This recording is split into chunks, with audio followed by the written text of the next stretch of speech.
An Airbus A310 is in a fully developed spin, hurtling towards the snowy mountains below. There's nothing wrong with the aircraft. Instead, this situation has been caused by a father's pride in his work and a little known function of the autopilot. Stay tuned.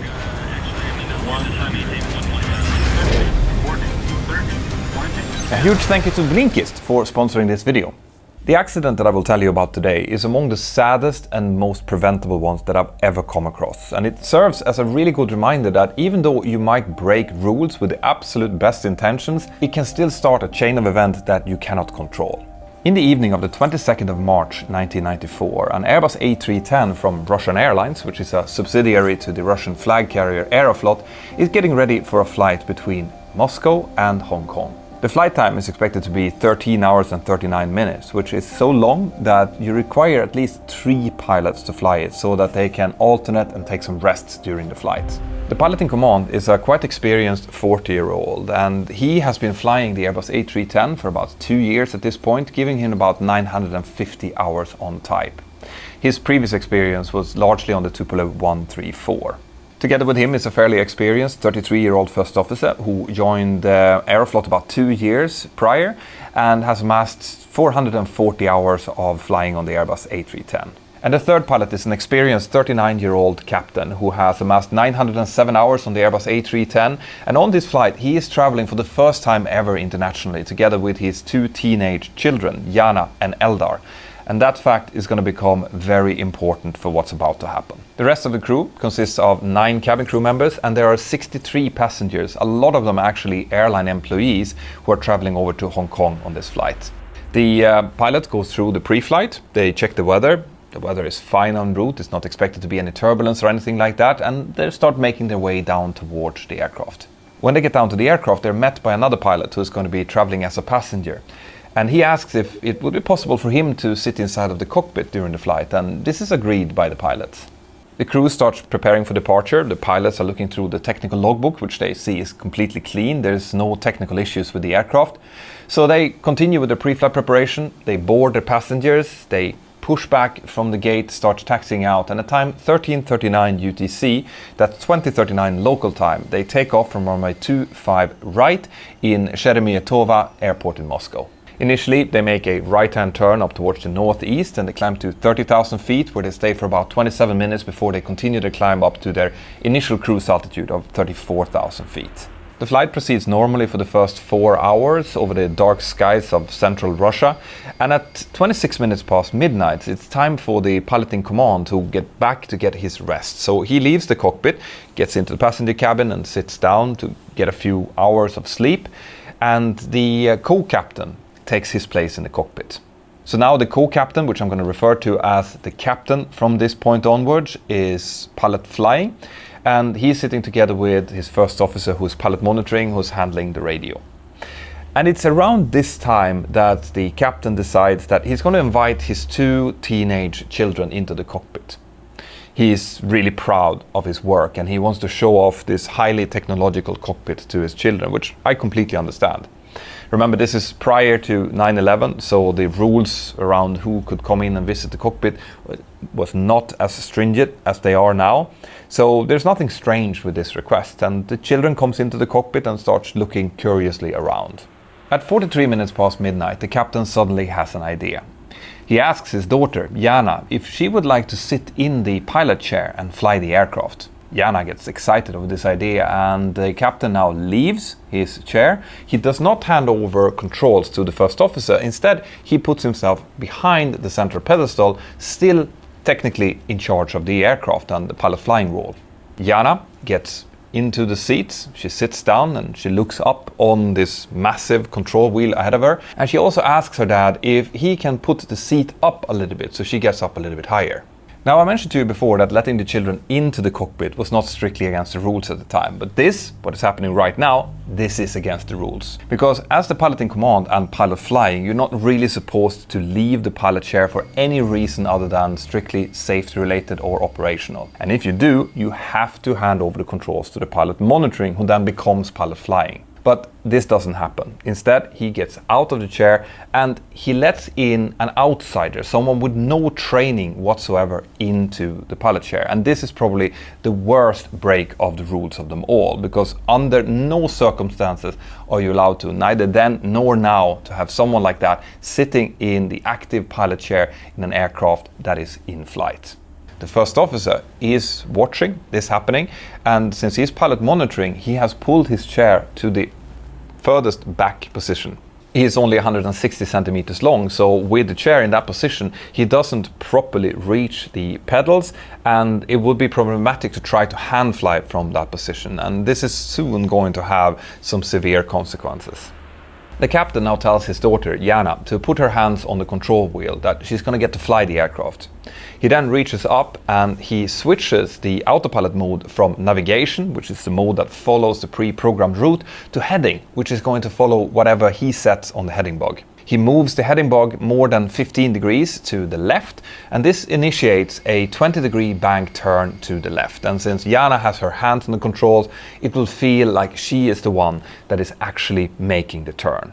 Once the turn has been initiated and been going for a while, the captain then reaches over and brings the heading bug back again, which initiates a right-hand turn. And once they're back onto more or less their initial track, he re-engages navigation and the aircraft continues on its route. During this whole maneuver, Jana has only rested her hands on the controls. She hasn't applied any force to it. So this means that as the autopilot was doing this left and then right maneuver, it hasn't felt like the pilots were trying to counteract it in any way.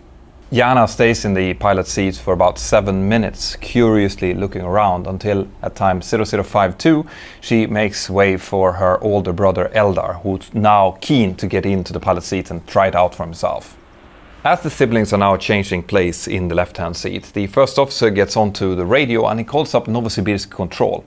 He gives them a position report and he tells them that they will reach the waypoint Sakir at time 0059, about 8 minutes away.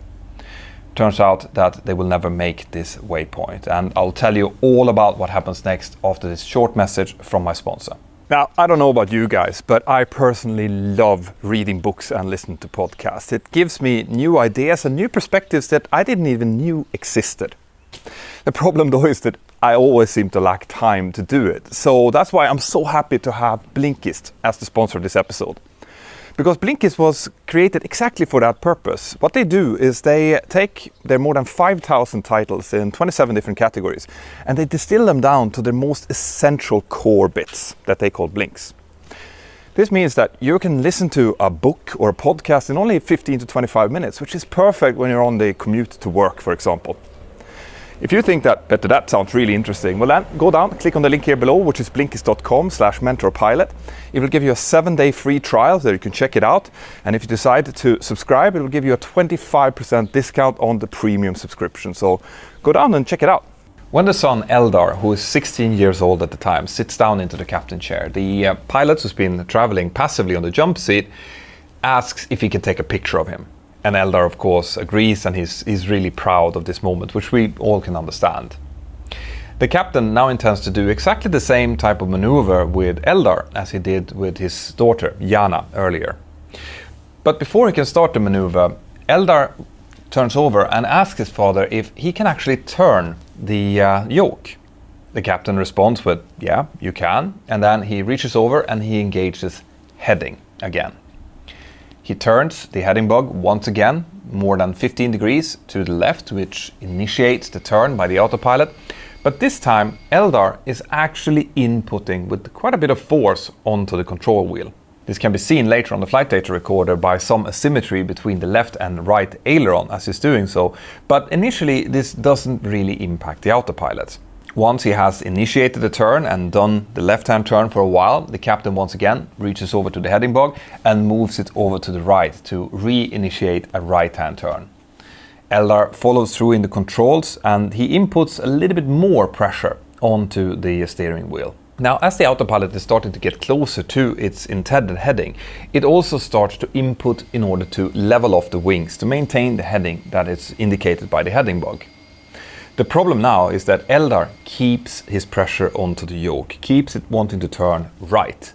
and this exceeds a limit value inside of the autopilot. And here's where you need to understand a little bit about how the autopilot works. So when we use the autopilot in most of these more advanced modes, the autopilot has full authority to both turn the aircraft and maintain altitude or climb or descend, right? It controls the aircraft in all three axes. A pilot would never try to counteract the autopilot when it's moving unless there is a non-normal situation. So if the autopilot for whatever reason is not doing what it's supposed to, well, then the pilots can intervene, and the way that the autopilot is supposed to respond to this is by giving authority back to the pilots, and it can do so in different ways depending on the aircraft type.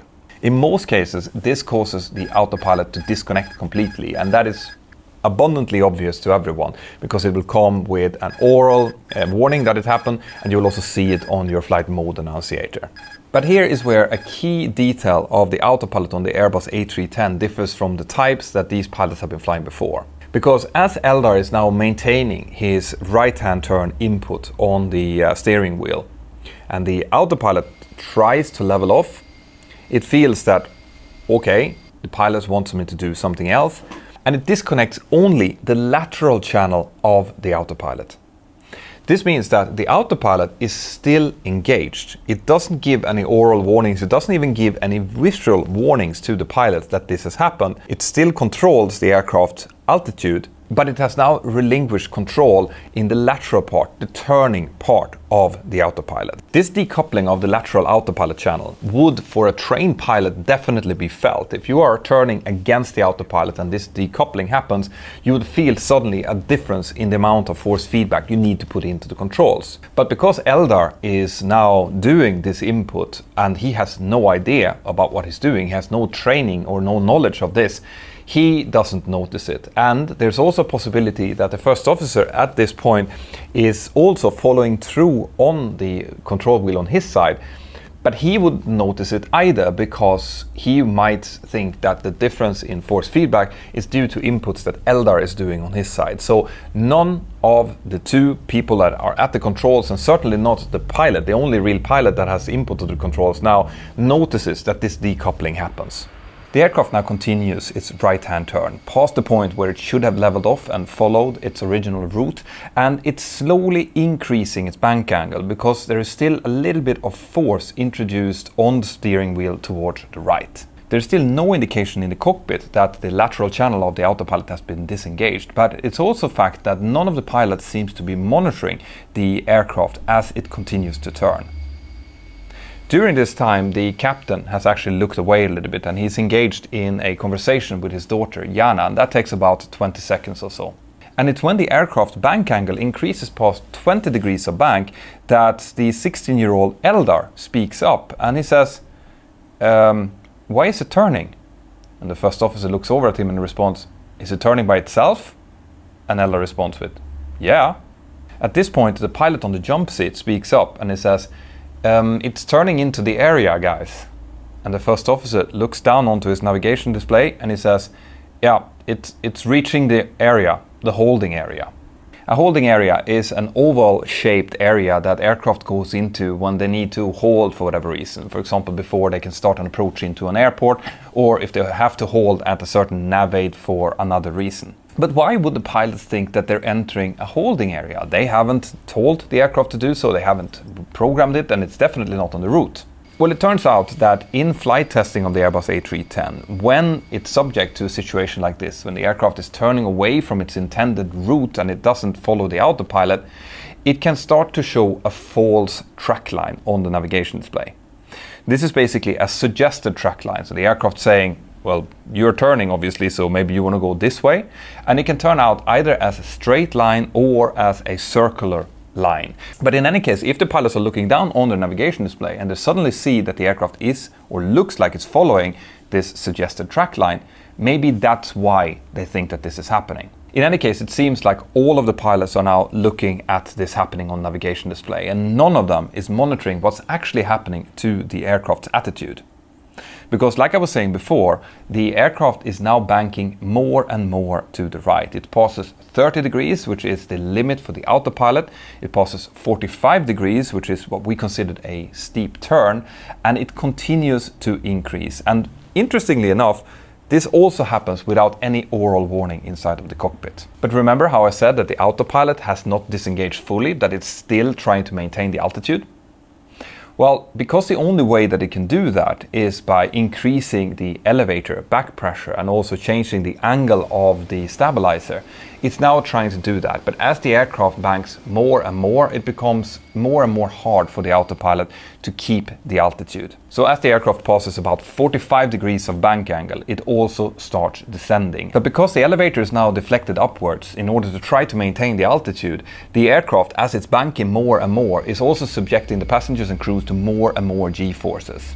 So when it passes about 45 degrees of bank, the G-force is about 1.6, so 60% more than normal. And this is likely what finally gets the pilots to look down onto the primary flight display to see what's going on. The first one that speaks up is the jump seat pilot, who says, "Hey guys," that's quickly followed by the captain, who said, "Hold it, hold the control column, hold it."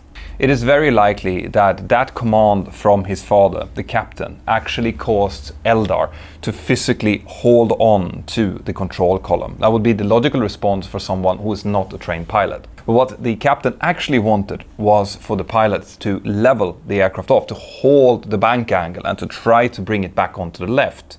This was correctly understood by the first officer, who is now trying to put left input onto the aileron in order to level the aircraft out again. But because Eldar is now following his father's direct order, the captain's order to hold the flight controls, the first officer, as he's inputting left aileron, encounters resistance. And because this is happening, only a few of the flight controls, like the aileron on the right-hand side and a few of the flight spoilers on the left-hand wing, is actually following this input. This is happening because of another feature of the flight control system on the Airbus. You see, if the yoke, the steering wheel of an aircraft, would become blocked on one side for whatever reason, it's really important that the remaining pilot with the remaining steering wheel will still be able to control the aircraft. And the way that you do this is that you apply force to the control input until you physically separate the two from each other.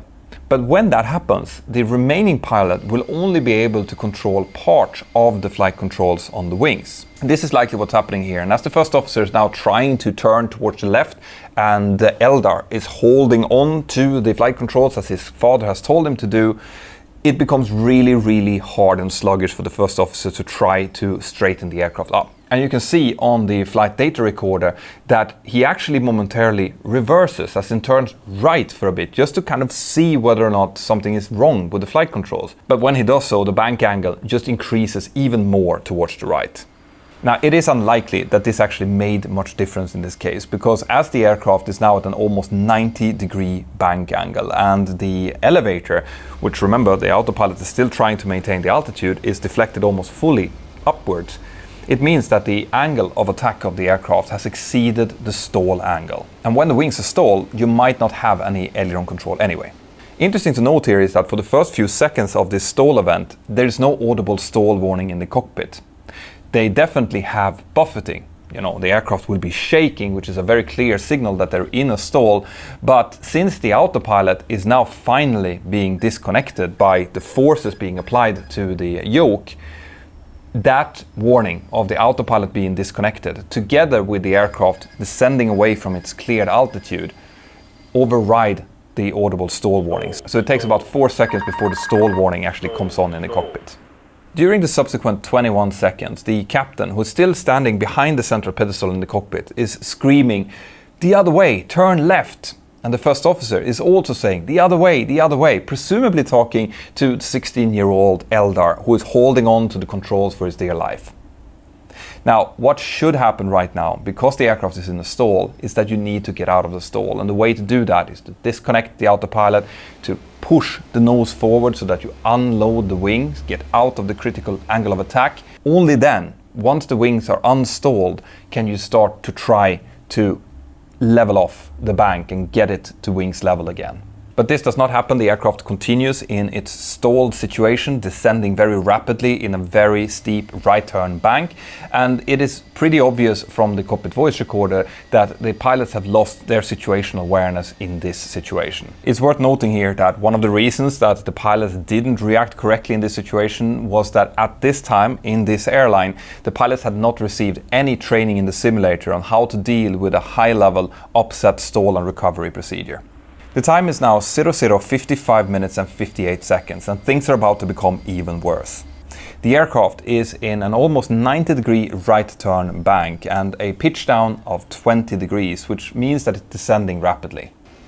But as the autopilot disconnects, this means that the high angle of attack protection system kicks in.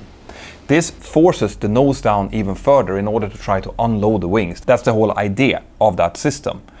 But it means that the pitch attitude now changes from minus 20 degrees to minus 50 degrees, which gives a terrifying descent rate of almost 39,000 feet per minute or 200 meters per second. And since the auto throttle is still engaged and is set to thrust hold, it means that the speed is now increasing rapidly and it passes 400 knots. At time 00:56 minutes and 18 seconds, the first officer suddenly exclaims, "To the left, there is the ground," indicating that he's now regaining his situational awareness. Unfortunately, he then also realizes how bad the situation is, and instinctively he starts pulling back on his yoke. This causes the elevator to go to full deflection and exert enormous G-forces on the aircraft. Around 4.7 Gs was the highest recorded on the flight data recorder, and that would have likely led to structural deformations of the aircraft. These G-forces also made it extremely hard to move inside of the cockpit, and the captain is now screaming "Get out!" to his son Eldar, but he is completely pinned down into the pilot seats because of these G-forces. As the captain is trying to get into the seat, the first officer is now fixating on the high speed situation that they're in. And he's still sitting quite far back. He can't properly reach the pedals, but he can reach the thrust levels, so he pulls them back to idle. This, in combination with the fact that they're now pitching up steeply, means that the speed is now dropping from 400 knots down to only 100 knots within a few seconds. During this part of the maneuver, the G-forces are now letting off a bit, which means that Eldar can finally get out of the pilot seats and the captain can get back into it. Unfortunately, as they are doing this, one of them pushes the left-hand rudder. And in the situation they're now in, with low speed, full elevator back, left bank, and now suddenly a kick of the left rudder, we have a classic spin entry, and the aircraft goes into an immediate right-hand spin, which pitches the nose down again to almost vertical dive. At this point, the G-forces drops to 0, which means that everyone on board is experiencing weightlessness.